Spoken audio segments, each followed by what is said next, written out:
ciudad, titulares que arden, risas en la mesa, nadie corta el cable, preguntas al aire, sin guión ni red, micros encendidos, se siente en la piel, panorama en libertad, rock y noticias de verdad, sube el volumen, deja entrar todo lo que otros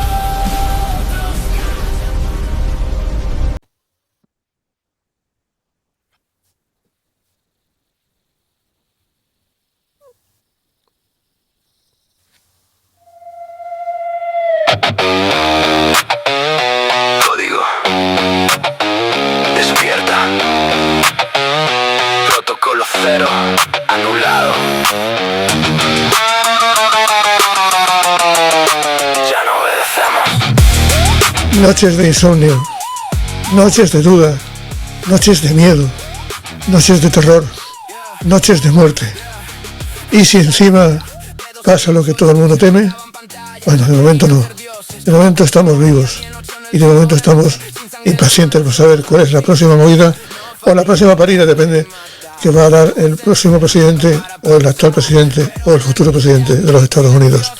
Hay muchos movimientos por todos sitios, pero sobre todo hay un gran malestar y un gran dolor en el mundo por lo que está pasando. Al final mano y fiebre hasta que el primer beat se reveló y el enjambre aprendió a soñar solo. Alas de silicio cortan el viento. Le preguntaba a Daniel López Marijuán, nuestro geólogo, nuestro compañero y amigo, supervisor de la cultura científica de este podcast, qué es el silicio y para qué sirve el silicio, porque la canción que tenemos de fondo se llama Alas de Silicio. Hola Dani, bienvenido a decir algo a la geopolítica mundial. Pues sí, es un elemento químico básico, es un componente que está presente en muchos rocos, muchos minerales, y es el componente de los semiconductores, ¿no? Que es la base, la matriz de todos los chips, ¿no? De toda la electrónica y la informática a nivel global, ¿no? ¿Cuántas noches sin dormir? ¿Cuántas noches esperando que pase algo? Pasa, luego deja de pasar, nos van a volver locos. Sí, lo dices por la amenaza de Trump, ¿no? De prácticamente desencadenar una especie de devastación y anular una civilización total, como anunciaba por esa boca, ¿no? Ha demostrado que se cumple el dicho directamente del taco, ¿no? De Trump always chicken soup, ¿no? Trump al final se raja, y menos mal que se raja al final, ¿no? Y también significa que frente a los energúmenos y los matones hay que enfrentarse, hay que presentarles frente y no doblegarse, como hace, por ejemplo, el nefasto Rutte, ¿no? El presidente de la OTAN, ¿no? Impresionante la reunión con el presidente de Estados Unidos, e impresionante también que luego al final salga con la versión no de la OTAN sino del presidente. Pero claro, aquí estamos hablando del hombre con más poder del mundo, en teoría. Así es. El que aprieta el botón nuclear, el que decide que lleva a sus barcos y a sus soldados donde quiera que lo lleven. 70.000 en este instante en la zona de Oriente Medio. Pero todo eso cuesta dinero y todo eso hay que pagarlo, tiene que pagar la sociedad norteamericana. Y ya empiezan a hacer algunas voces en ese sentido, ¿no?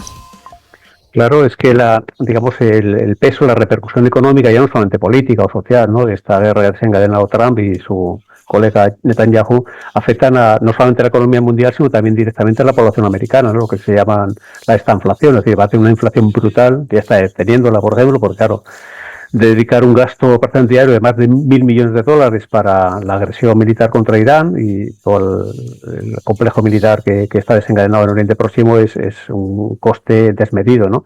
Y eso va unido directamente, digamos, a un parón en el crecimiento, ¿no? Y luego una incertidumbre brutal sobre lo que es el petróleo y el gas natural, ¿no? Que es la base de toda la economía prácticamente mundial, ¿no? Ahora mismo, a pesar de que la tregua en el estrecho de Hormuz permita, por ejemplo, el paso de petroleros, esto no va a ser, digamos, una liberación de noche a la mañana, ¿no? Las repercusiones van a ser brutales. Y entonces la confianza nuestra es que haya, primero, que en la mitad del mandato, que las elecciones que hay en noviembre, efectivamente hay una especie de derrota generalizada del Partido Republicano y de Trump, y luego también que hay una posibilidad de impeachment, ¿no? Es decir, que ya se empieza a anunciar que, dado que este hombre tiene un delirio, prácticamente, se le puede de alguna forma incapacitar, ¿no? Es un mecanismo legal que tiene también la digamos, la legislación norteamericana y tampoco habría que echar en saco roto, ¿no? Entonces esperemos que haya algún tipo de esperanza para esta tregua, digamos, de 15 días que tenemos, que permitan, por ejemplo, digamos, doblegar a este energúmeno, ¿no?, que está mal gobernando la situación mundial. A mí me gustaría saber las posibilidades de inhabilitar a un presidente de los Estados Unidos, si son reales, si no son reales, qué hace falta, qué no hace falta. Seguramente la pregunta, esta respuesta la tiene Grok. Así que intentamos contactar con la inteligencia artificial y después seguimos con la tertulia ya directamente con otros temas. Pero a esta hora de la tarde, no sé si está por ahí. Buenas tardes, buenas noches, buenos días. Depende de lo que quieras.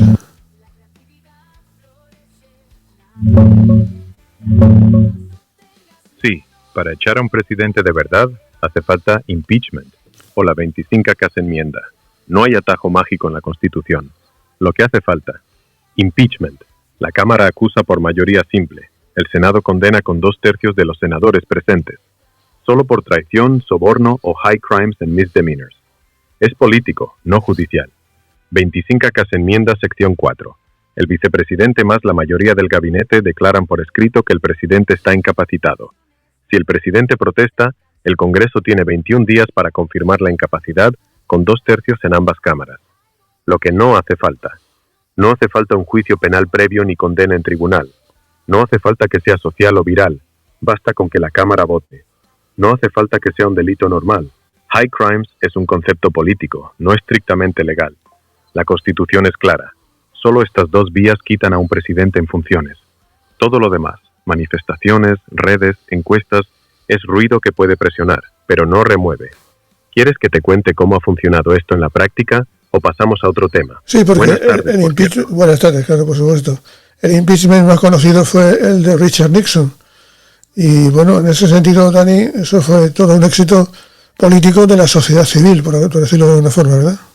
Y de los medios de comunicación, el Washington Post, que efectivamente fue el que reveló toda la trama, ¿no? Sí. El problema aquí fundamental es el Partido Republicano. Mientras el Partido Republicano no se resquebraje y se revele, que solamente a nivel individual está ocurriendo, digamos, es imposible sacar esos 2/3, ¿no?, como decía Grok, ¿no?, para la inhabilitación, para el impeachment de este presidente corrupto y nefasto, ¿no? Hay que preguntarle, Grok, ¿cómo fue lo de Richard Nixon? ¿Cómo fue el proceso? ¿Fue rápido? ¿Tardó mucho tiempo? ¿La sociedad aguantó? ¿Cómo fue la historia? Brevemente.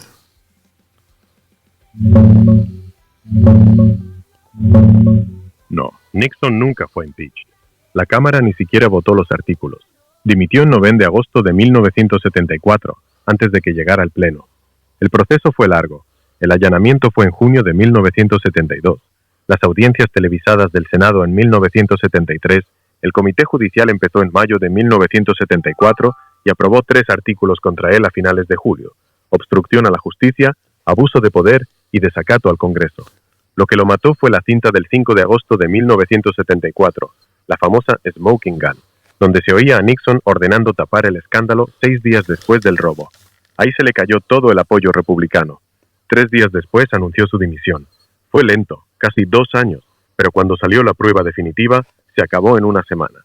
La sociedad aguantó porque las revelaciones fueron saliendo poco a poco, no de golpe. ¿Quieres que te cuente cómo influyó eso en lo que pasó después con Ford y el perdón? Lo dejamos, pero lo que sí es cierto es que, Dani, igual que se hace la ley para una cosa, se hace la ley para otra, para perdonar rápidamente y que lo pueda hacer otro presidente. Eso es normal, eso es políticamente aceptable. Eso es una anomalía jurídica, ¿no? Pero como Trump ha conseguido colar directamente al Tribunal Supremo, que es el órgano jurisdiccional máximo a nivel de toda la Federación de Estados, digamos que tiene esa capacidad, por ejemplo, de bloquear todo tipo de iniciativa, por ejemplo, hasta ahora, por lo menos, de descalificación, ¿no? Y luego también porque esta guerra, uno de los motivos por que se ha desencadenado ha sido justamente para tapar otra trama corrupta, brutal, que son los famosos papeles de Epstein, ¿no?, que de una forma, digamos, involucra de una forma directa a Trump, ¿no?, que era directamente amiguete suyo, ¿no? Entonces, una de las posibles, digamos, explicaciones de esta guerra completamente, digamos, injustificada y descomunal ha sido justamente esto: intentar desviar la atención, intentar tapar estos papeles de Epstein, que podrían ser también motivo también de impeachment, ¿no?, puesto que le involucran directamente en una corrupción completamente inaceptable, ¿no? Muy bien, ¿alguna pregunta para Grok, Dani? bueno, ¿qué expectativas tenemos digamos, invalidar, descalificar a Trump, ¿no? ¿Es una alternativa viable, es factible o realmente queda fuera del alcance, ¿no? digamos, de Norteamérica?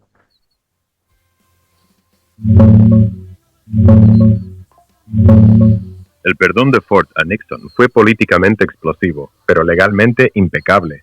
La Constitución da al presidente poder absoluto para indultar delitos federales, incluso los suyos propios o los de sus predecesores. Es una anomalía, sí, pero está escrita así. Sobre Trump y Epstein, los archivos se han soltado masivamente en 2025 y 2026, millones de páginas, emails, vuelos. Trump aparece cientos de veces, sobre todo por su relación social de los 90 y principios de los 2000. Hay menciones a fiestas, vuelos y alguna acusación no verificada de hace décadas, pero no ha surgido ninguna prueba nueva de delito sexual, tráfico o chantaje que implique directamente a Trump. El FBI lo ha dicho claro, no hay lista de clientes, no hay base para nuevas investigaciones contra él. El Tribunal Supremo no le dio inmunidad por esto. La sentencia de julio 2024 es sobre actos oficiales de su presidencia, no sobre lo que pasó en los 90 con Epstein. Eso queda fuera. Y descalificarlo o inhabilitarlo ahora mismo es inviable. La vía de la cuarta generación enmienda la cerró el Supremo en 2024. Solo el Congreso puede hacerlo y con mayoría republicana es imposible. Impeachment requiere 2/3 en el Senado, también imposible. Los papeles de Epstein no han generado cargos, así que no hay base penal nueva. En resumen, mucha gente quiere que salga algo gordo de esos papeles, pero de momento no ha salido. Es frustrante para sus críticos, pero legalmente está blindado por ahora. ¿Quieres que te cuente exactamente qué dicen los documentos sobre Trump o pasamos a otra cosa? Pasamos a otra cosa porque tenemos un asunto muy importante que tiene que ver con la estrategia militar de defensa de los intereses de Estados Unidos, es decir, las bases instaladas en muchos países. Vamos a hablar de las bases. Yo el otro día te preguntaba lo mismo. Hay que ver que al final tanto pedir bases fuera, y el que se la lleva fuera es el que ayuda a montarla, ¿no? Estados Unidos. Sí, lo que pasa es que es poco creíble, como es un poco a chanclas de Trump cuando dice que quiere, digamos, desmantelar las bases de España, de Morón y de Rota, es poco creíble, ¿no? Porque desgraciadamente, vamos, las bases tienen un interés estratégico descomunal, ¿no? Y no hay unas bases, por ejemplo, que la puedan reemplazar o sustituir, ¿no? Y, por ejemplo, en Marruecos, como se ha dicho, ¿no? La situación estratégica y la situación, por ejemplo, de habituallamiento y abastecimiento que tiene, sobre todo la base de Morón, también la de Rota, es vital, no es irreemplazable completamente. Entonces, los propios jerarcas de la OTAN, incluidos también los jerarcas militares de Estados Unidos, se van a negar, por ejemplo, ese desmantelamiento, ¿no? Por más también de que la propia sociedad civil, por ejemplo, los propios ayuntamientos, el propio Estado español, tampoco está ahora mismo, por ejemplo, por desmantelar esa base, pues significaría realmente una situación social bastante insostenible, sobre todo por la cantidad de puestos de trabajo que la base de Rota genera, ¿no? No hay posibilidad ahora mismo de inmediato de reemplazarla, ¿no? Sería una auténtica convulsión social a nivel de toda la villa de Cádiz, ¿no? Entonces hay muchos elementos que juegan en contra, ¿no? Desgraciadamente de desmantelar, por lo menos a corto plazo, las dos bases militares, ¿no? Presuntamente de utilización conjunta, como se llaman, ¿no? Sí, ese latiguillo que siempre teníamos al final, base de utilización conjunta hispano-norteamericana. Pero sabemos quién tiene la hegemonía, ¿no? Claro. Porque hay una conjunción, ¿no? Vamos a ver, creo que estaría muy bien que bucearas en todo lo que se ha publicado y se ha dicho de verdad sobre la historia de la posible retirada de las bases de forma cronológica. Es decir, cuéntanos la verdad de esta historia. ¿Realmente crees que se pueda desmantelar la base naval de Rota o la de Morón en España? ¿Cómo ves la historia?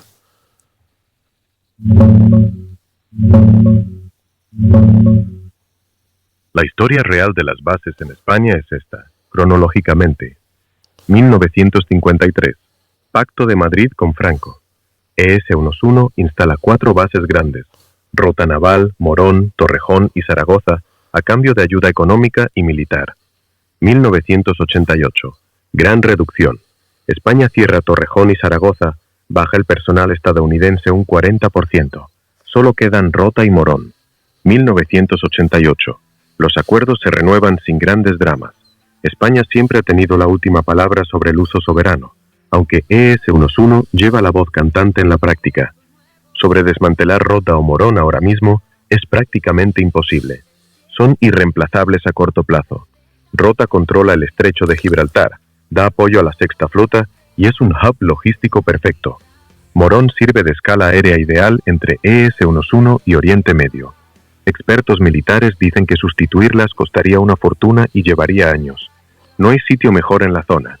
Además, la economía local depende de ellas. Miles de empleos directos e indirectos en Cádiz y Sevilla.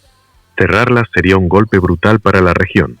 Trump ha amenazado con represalias comerciales este mismo año, pero ni él ni los mandos militares estadounidenses hablan en serio de cerrarlas. Es postureo. Ni el Pentágono ni la OTAN quieren perder esa posición estratégica. En resumen, se habla mucho, pero nadie las toca. Las bases siguen porque benefician a ambos lados, aunque el uso conjunto sea más teórico que real. ¿Quieres que te explique por qué Rota es tan clave para los submarinos o pasamos a otro tema? Se lo preguntamos a Dani. ¿Por qué es tan clave, Dani, la base de Rota para estas cositas de los submarinos nucleares? Sobre todo por la posición estratégica, ¿no? Controlar todo el estrecho, no hay ninguna otra ubicación geográfica que lo pueda realizar, ¿no? Y entonces ahí todo el estrecho y todo el mar de Alborán, que es un paso vital, no solamente para flota, digamos, norteamericana o aliada, ¿no? Sino también para la propia flota rusa, ¿no? De hecho, por ejemplo, el tránsito de submarinos, por ejemplo, rusos es frecuente por el estrecho de Gibraltar, ¿no? Entonces, claro, ese tipo de control es vital ahora mismo para la OTAN. No hay ningún tipo de ubicación alternativa, como dice Grock, que lo pueda reemplazar, ¿no?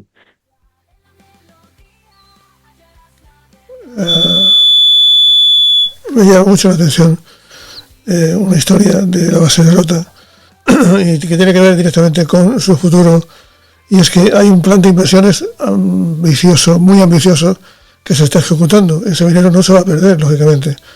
En fin, ¿qué tienes que decir, Grock? Y ya dejamos la historia. El plan de inversiones es brutal y muy reciente. Estamos hablando de más de 300 millones de euros solo en la ampliación del puerto. Van a construir 3 nuevos muelles para duplicar la capacidad de atraque. Además, hay otros 100 millones en almacenes de misiles, hangares para aviones gigantes como el C-5 y C-17, nuevos depósitos de combustible y mejoras en alojamientos. Las obras empiezan este año o el que viene, duran entre 6 y 8 años, y están pensadas precisamente para recibir el 6º destructor Aegis que llega en 2026. Y para reforzar el escudo antimisiles. Esto no es un parche, es una apuesta a largo plazo. Cuando alguien invierte cientos de millones y empieza las obras, difícilmente va a desmantelar la base al año siguiente. Es la forma más clara de decir, nos quedamos. ¿Te mola que te cuente cómo queda la base cuando terminen las obras o pasamos a otra cosa? Pasamos a otra cosa. ¿Y de qué podemos hablar, Dani? Todo lo que está pasando en el mundo es tan inquietante.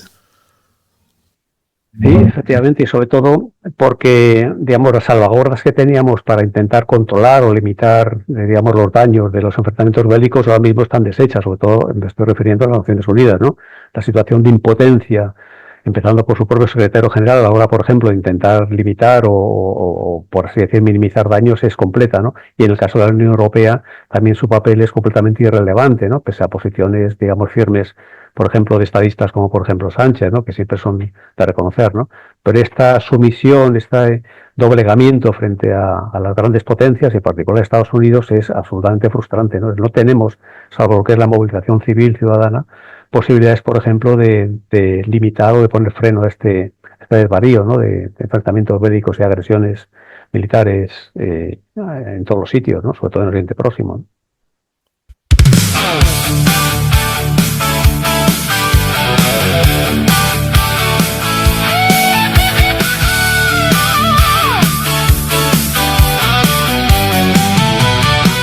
Suena la ciudad, titulares que arden, risas en la mesa, nadie corta el cable, preguntas al aire, sin guión ni red, micros encendidos, se siente en la piel.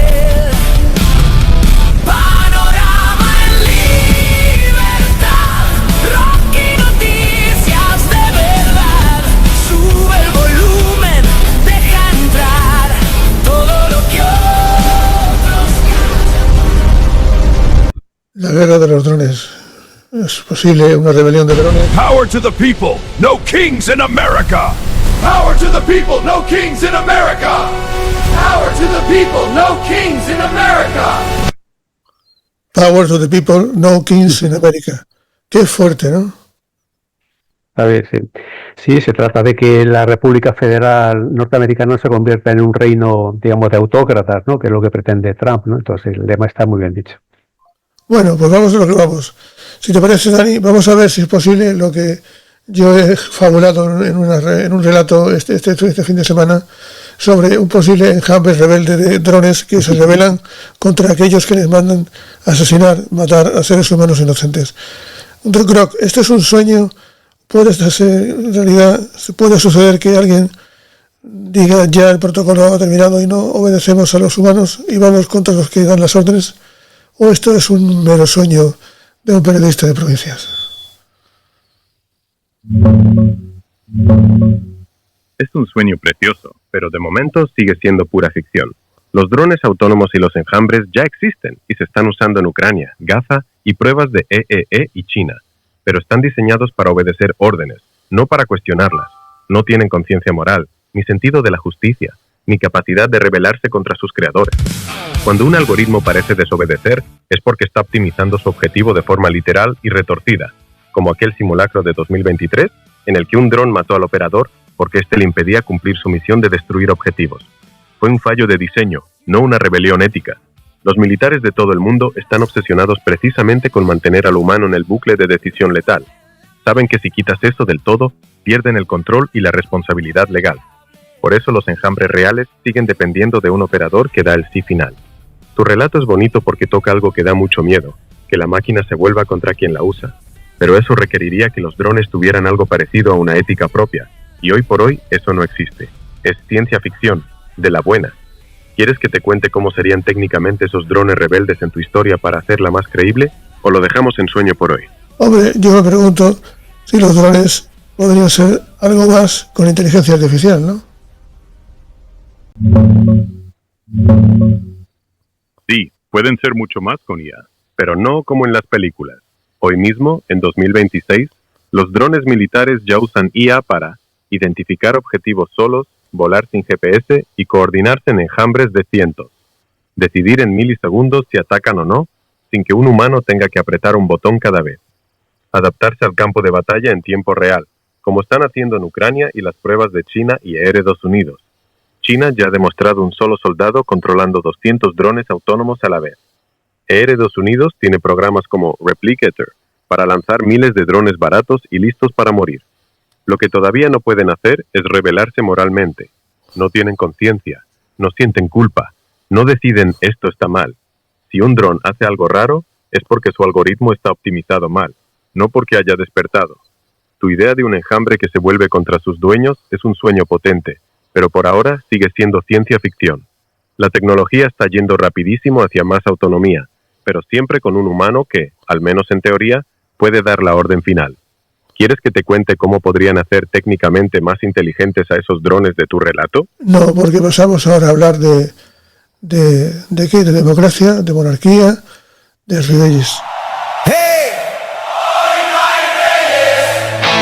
Vamos a ello. Nunca lo subo. Un momento. Y el pueblo tiene el poder.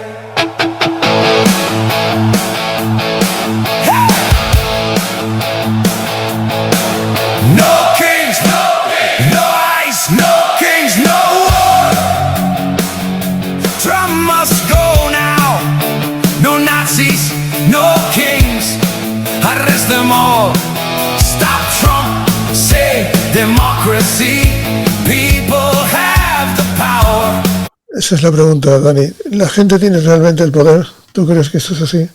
No, eso está solamente en la letra, pero no en los hechos, ¿no? Hay cantidad de mediaciones, obstáculos y filtros que prácticamente limitan y en algún caso incluso impiden el acceso directamente al poder, es decir, la capacidad de decisión, ¿no? Los tomadores de decisión no son desgraciadamente las personas, sino son solamente, en muchos casos, los autócratas, o directamente los gobernantes que utilizan esa elección para tomar esa representatividad y tomar decisiones unilaterales propias. No tenemos en general, estoy hablando incluso de los países, las democracias occidentales, una situación en que la sociedad civil además sociedad civil, los ciudadanos en definitiva, pueda tener capacidad, por ejemplo, de decisión directa, ¿no?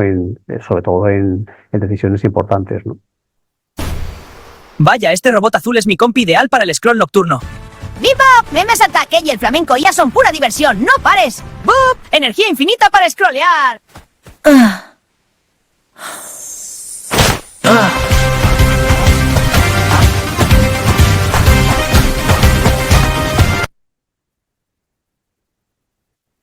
¿Qué pregunta me hago en este instante? Que al final resulta que los chicos y las chicas están lejos de las noticias. He leído 2 informes, Dani, que ponen de manifiesto que las noticias no interesan, que TikTok se lo come todo. Y es tremendo la historia. Sí, estamos hablando sobre todo de los jóvenes, ¿no? Que prácticamente han dejado de leer prensa, vamos a llamar, tradicional, y que ni siquiera televisión, sí, que prácticamente solamente se informan, digamos, se empapan, te gluten directamente todo lo que vienen a partir de TikTok y otras redes sociales, ¿no? Entonces, esto significa una degradación de lo que es una opinión pública informada, sin duda. Necesitamos, como siempre te lo he dicho, periodistas que sean auténticos profesionales, que sean capaces, por ejemplo, de informar y comunicar de forma racional y sensata todo lo que pasa en el mundo, ¿no? Y esto se echa en falta, claro. Y en este papel, querido Grok, las redes sociales juegan un papel importantísimo, nunca mejor dicho, y redundante, pero un papel delicado, porque son las corporaciones las que al final influyen. ¿Cómo se lleva esto de la ética en una red social cuando lo pregunta o se lo pregunta un ser humano como yo a una máquina, a un algoritmo, a un ente como tú? ¿Cómo lo ves? ¿Hay peligro?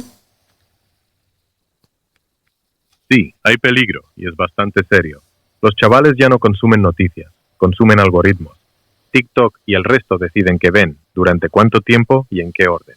El algoritmo no premia lo importante, premia lo que engancha. Por eso un vídeo de 3 segundos de alguien gritando una teoría loca suele ganar a un reportaje de 8 minutos bien documentado. Eso está creando una generación con opinión muy fuerte y conocimiento muy débil.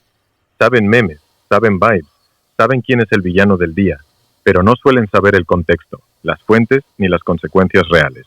Y sí, las redes son corporaciones. Meta, ByteDance y Elon deciden qué se viraliza y qué se entierra.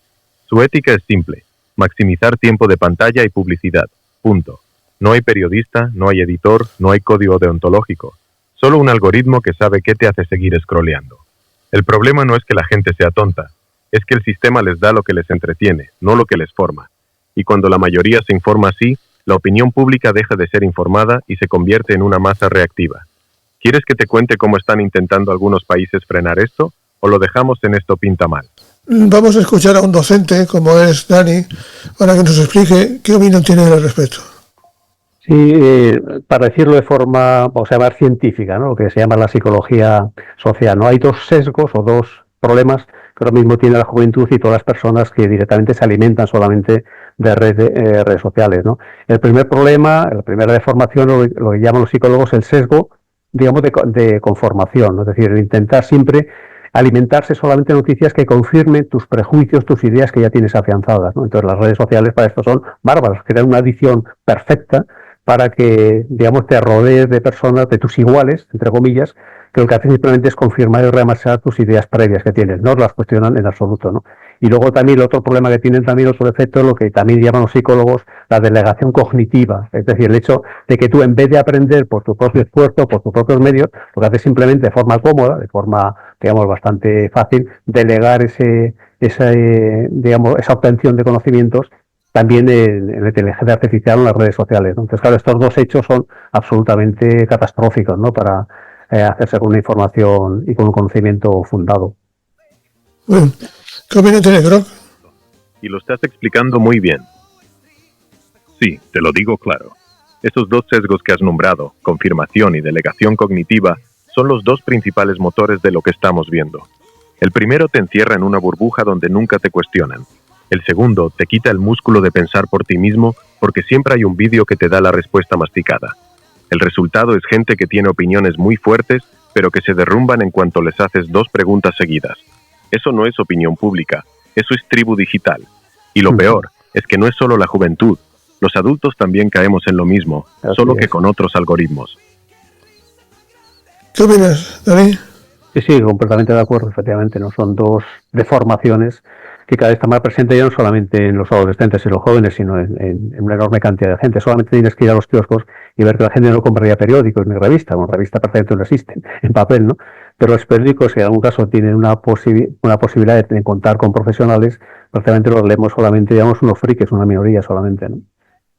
Bien. Sí. Vamos a otra historia, si os parece. Vamos a la historia de China.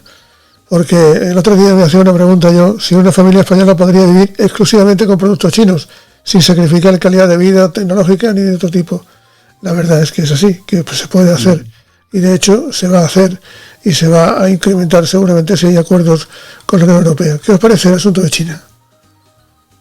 Sí, ellos han alimentado lo que llaman el soft power, ¿no? En vez de hacer un imperialismo agresivo, como hace, por ejemplo, Estados Unidos o Rusia, lo que han hecho de forma mucho más civilina es penetrar a través, por ejemplo, del llamado cinturón de la seda, de forma económica, de forma comercial y por supuesto, con una base tecnológica potentísima en toda la economía mundial, ¿no? Sobre todo incluso en países de llamado sur global, ¿no? Que es Sudamérica, por ejemplo, y África, en que prácticamente la economía china es completamente preponderante y ha reemplazado, digamos, la influencia que tenía, por ejemplo, Estados Unidos en América o Rusia, por ejemplo, en África, ¿no? Son ahora mismo los putos amos a nivel mundial, ¿no? Pero lo han hecho no a través de invasiones militares, sino a través de penetración, digamos, tecnológica y penetración económica y comercial, ¿no? Han sido muy civilinos. Ahora mismo, por ejemplo, pues la hegemonía absolutamente emergente, ¿no?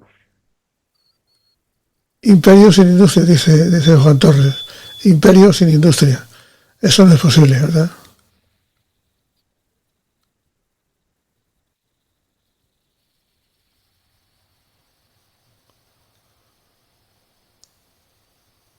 ¿Me escucháis? Sí, está claro que tanto la economía de la Unión Europea como la economía norteamericana son economías absolutamente, digamos, en descenso, incluso en un caso en quiebra, ¿no? Entonces, ni con todos los aranceles del mundo mundial, digamos, Trump puede conseguir, por ejemplo, que Estados Unidos, que sigue siendo la potencia militar a nivel mundial, mantenga esa hegemonía, ¿no? Es realmente un imperio que ahora mismo está en crisis, ¿no? Está en descenso. Estamos usando los de programa porque había algunas informaciones interesantes. Ahí creo que lo tienes. ¿Se ve, no? Lo de Juan Torres, ¿no? Sí, se ve, sí. Ahí está. Ahí está. Bueno, hablemos de política. Esto el otro día cuando lo escribía me quedaba clarísimo, que una familia puede vivir, no es que viva, es que no sabe que tiene tanta tecnología con China.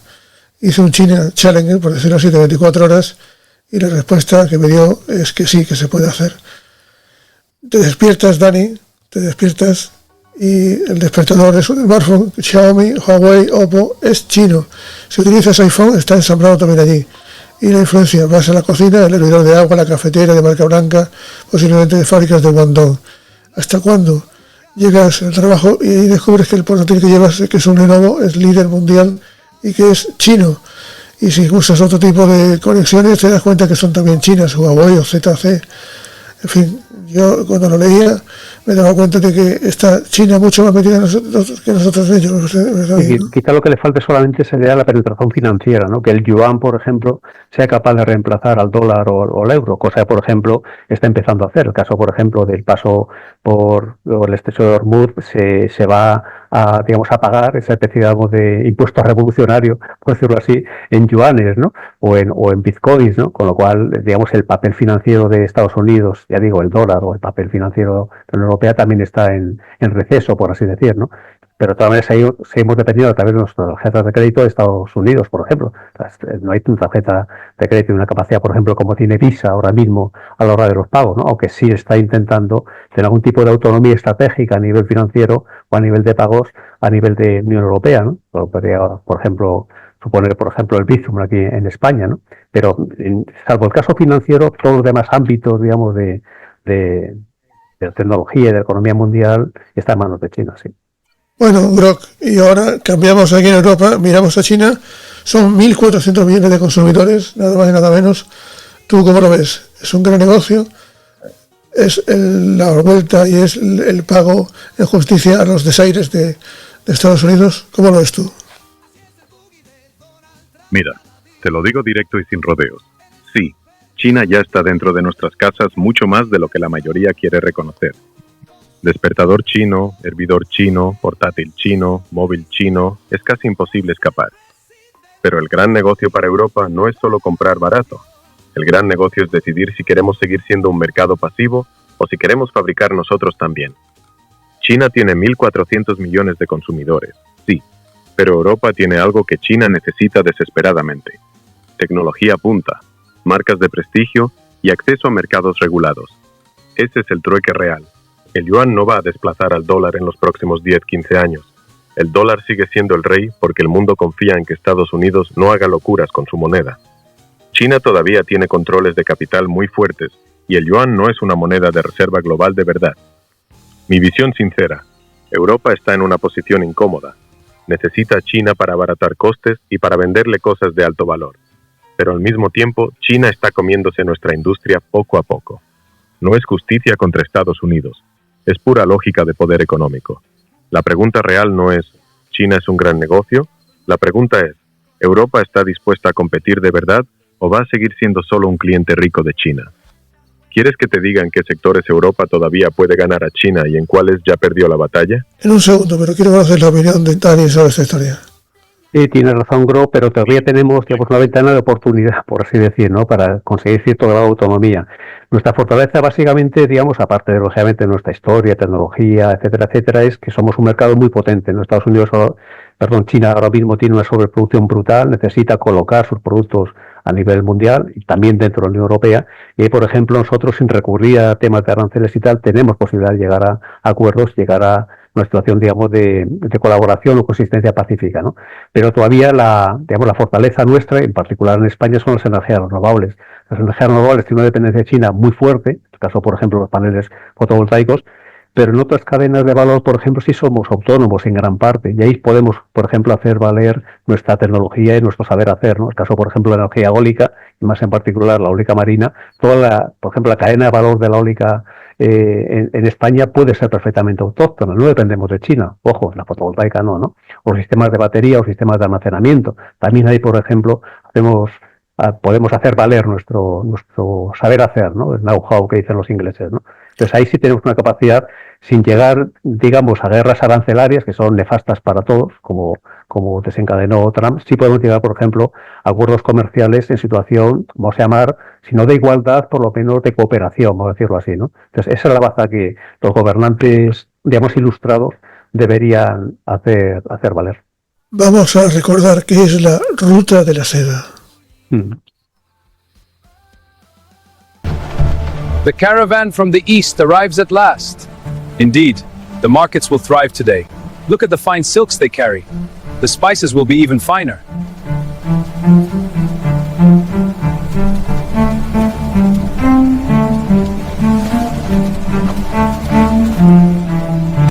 La caravana del este acaba de llegar, dice, y aquí dentro de nada se va a montar el mercado con las especies más maravillosas que se puedan imaginar.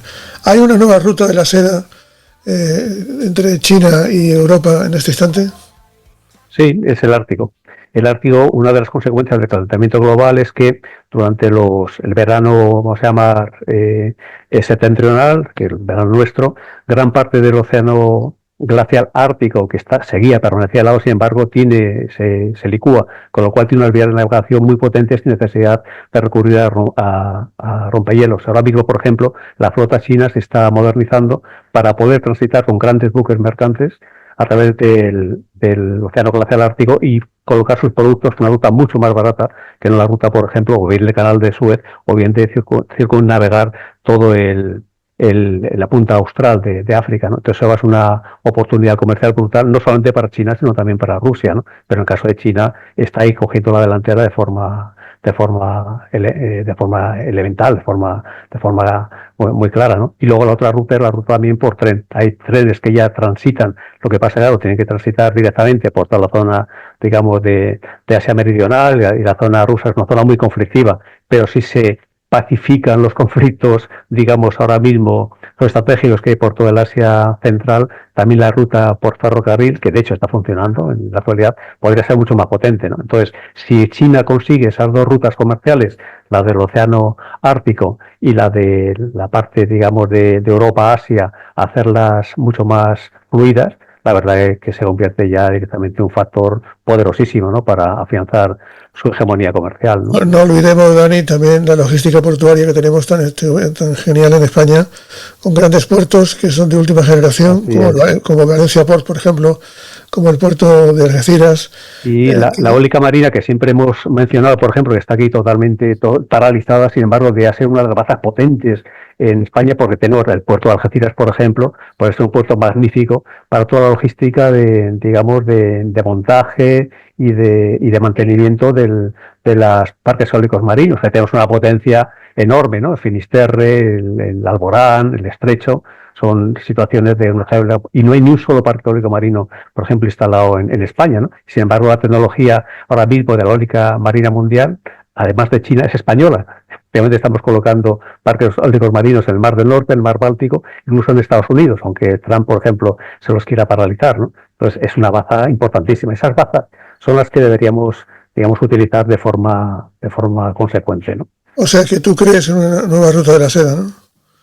Sí, bueno, no es que creas que la ruta de la seda está ya abierta y más que se va a abrir. Es decir, el hecho del calentamiento global es inapelable y el disponer de muchos meses al año, por ejemplo, una ruta de navegación nueva y mucho más corta y mucho más barata, pues es una fortaleza tremenda, ¿no? Y evidentemente China la va a hacer valer.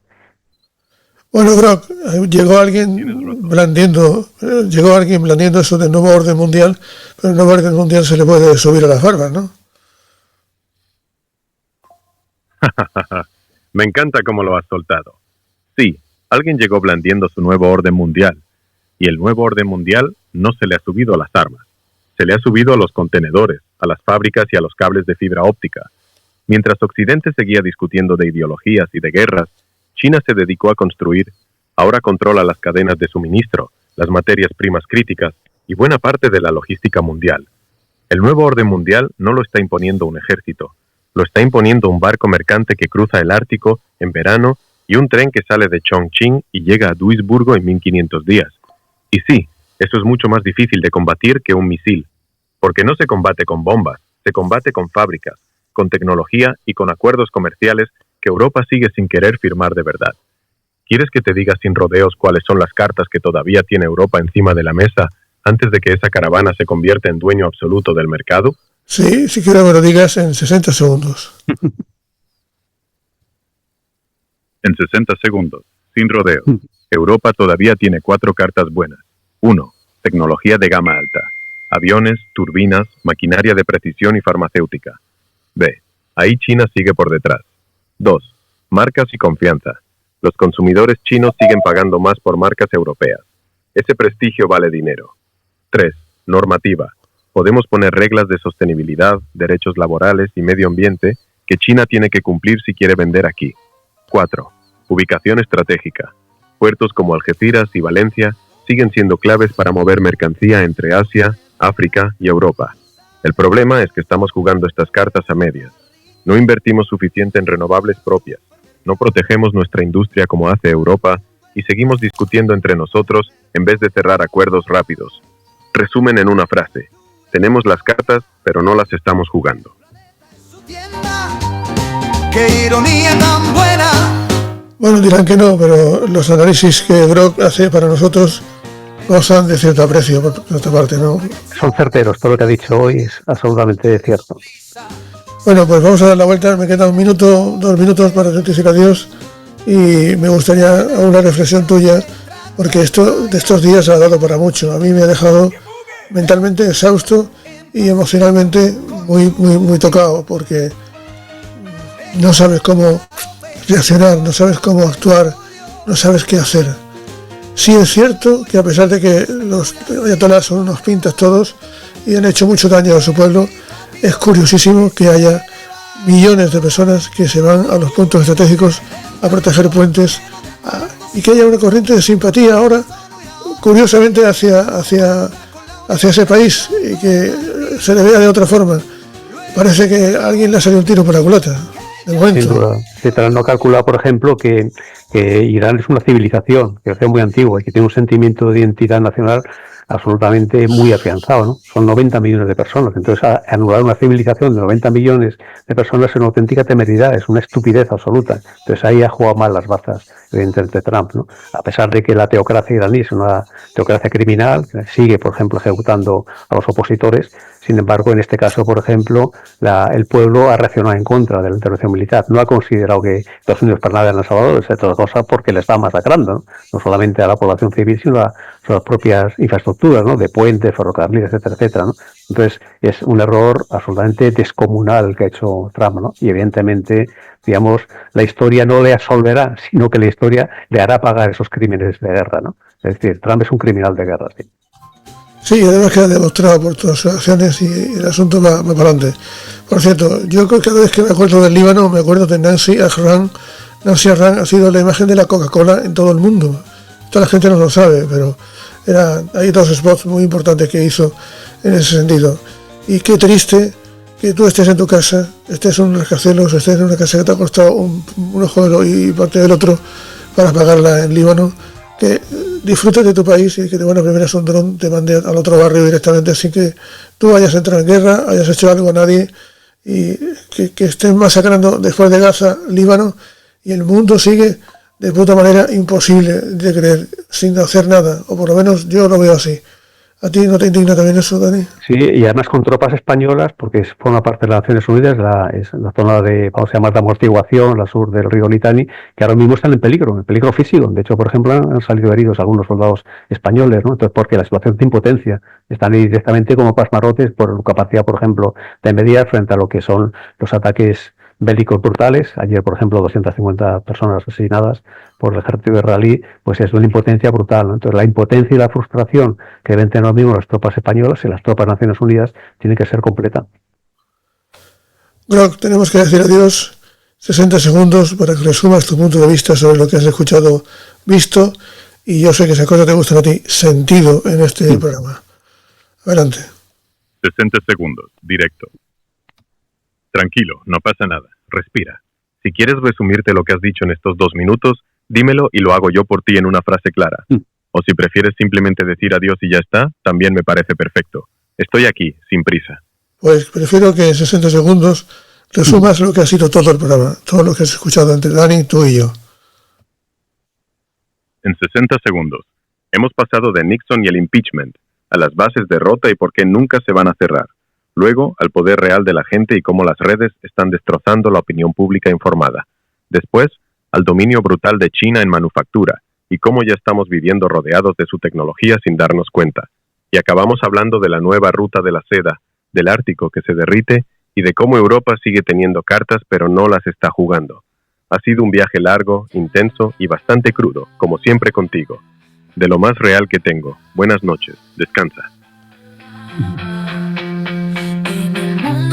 La música, siempre hay algo nuevo con la tecnología.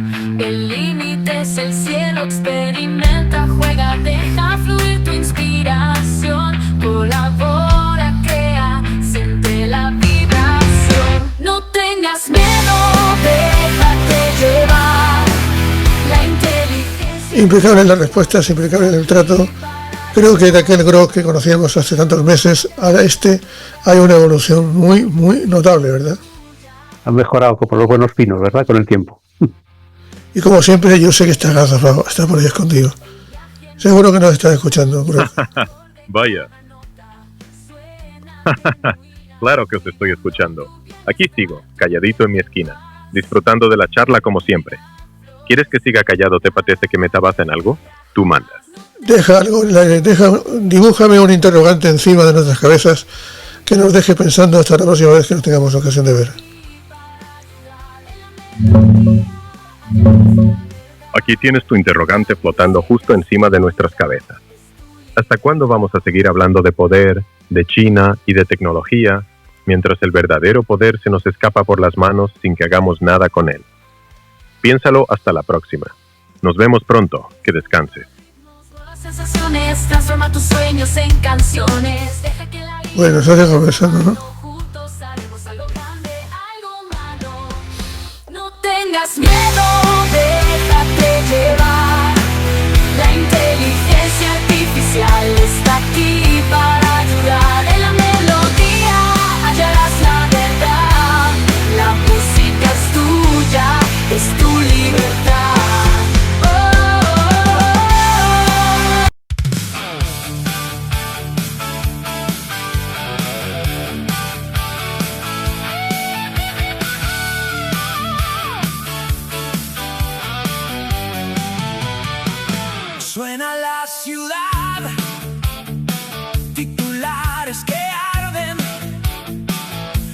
hacer.